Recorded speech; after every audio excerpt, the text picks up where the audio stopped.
இந்த காணொளி யாருக்காக அப்படின்னா, தமிழ் தேசியம் என்ற போர்வைக்குள் ஒளிந்து கொண்டு சாதி வன்மத்தோடும் சாதி வெறியோடும் பேசக்கூடிய சாட்டை துரைமுருகனுக்கு இந்த பதில்.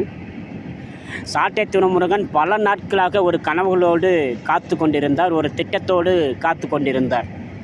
அவருடைய திட்டங்களும் அவருடைய கனவுகளும் சில நாட்களுக்கு முன்பு அண்ணன் செந்தில்மலர் பேசிய அந்த கருத்துக்களால் அவருடைய திட்டத்துக்கு வழிவகுத்தது.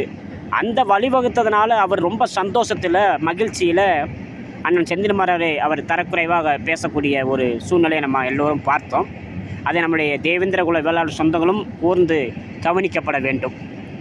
சாட்டை துரைமுருகனுடைய எண்ணம் என்பது, அண்ணன் செந்தில்மலர் எப்படியாவது அண்ணன் சீமானிடமிருந்து பிரித்தெடுக்க வேண்டும், அண்ணன் செந்தில்மலர் நாம் தமிழர் கட்சியோடு பயணிக்க விடாமல் தடுக்க வேண்டும் என்று பல நாட்களாக கனவு கண்டார். அந்த கனவு இன்று தீர்க்கப்பட்டிருக்கிறது.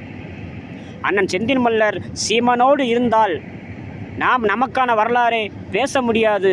அப்படி ஒரு வரலாறை பேசினால் அண்ணன் செந்தில்மலர் தடுப்பார், அவர் ஆதாரத்தை கேட்பார், தரவுகளை கேட்பார். அதனால் எப்படியாவது அண்ணன் செந்தில்மலரை ஓரங்கட்டி விட்டால், அண்ணன் சீமானிடமிருந்து பிரித்து விட்டால் நமக்கான அரசியலை பேச முடியும். அந்த எண்ணத்தின் அடிப்படையில், அந்த கனவுகள் அடிப்படையில் அவர் தொடர்ந்து அண்ணன் செந்தில்மலர் மீது வன்மத்தோடு பேசுகிறார்.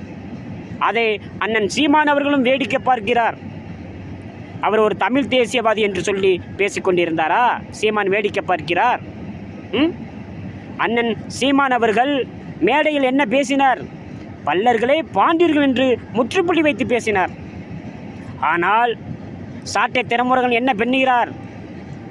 அவர் பேசிய அந்த வார்த்தைகளை திருத்தி, அண்ணன் சீமான் அவர்கள் அப்படி சொல்லவில்லை, நாம் எல்லோரும் பாண்டியர்கள், நாம் எல்லோரும் பல்லர்கள் என்று தான் சொன்னார் என்று திருத்தி பேசுகிறார். அதை சீமான் வேடிக்கை பார்ப்பதை நம் சொந்தங்கள் பார்க்க வேண்டும். சாட்டை துரைமுருகன் சீமானுக்கு பின்னாடி ஒளிந்து கொண்டு சாதி வன்மத்தோடு அந்த மேடையில் பேசுவதை நீங்கள் பார்த்திருக்கலாம். ஏன், நீ ஒரு தமிழ் தேசியவாதி தானே, நீ சீமானுடைய கொள்கையை ஏற்றுக்கொண்ட ஒரு நபர் தானே, நீ எப்படி பேசியிருக்க வேண்டும்? வரலாற்றுப்படி பேசியிருக்க வேண்டும். இந்த மண்ணில் எத்தனை முறைகள் தோன்றினாலும் பல்லர்கள் தான் பாண்டியர் என்று நீ சொல்லியிருக்க வேண்டும். பல்லர்கள் வழியில் வந்த நாம் எல்லோரும் பாண்டியர்கள் என்று சொல்லியிருக்க வேண்டும். அப்படி நீ சொல்லாமல் அவருடைய பேச்சை நீ திருத்தி பேசக்கூடிய அவசியம் என்ன வந்தது?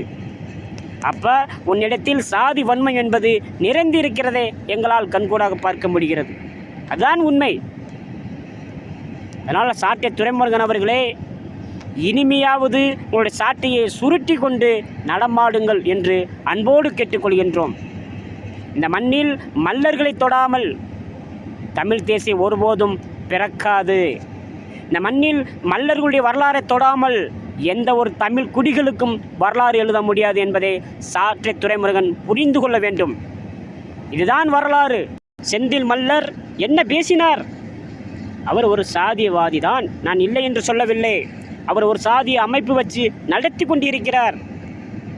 அவர் உன்னை போல் மறைந்து கொண்டு சாதி வெறியோடு பேசவில்லை.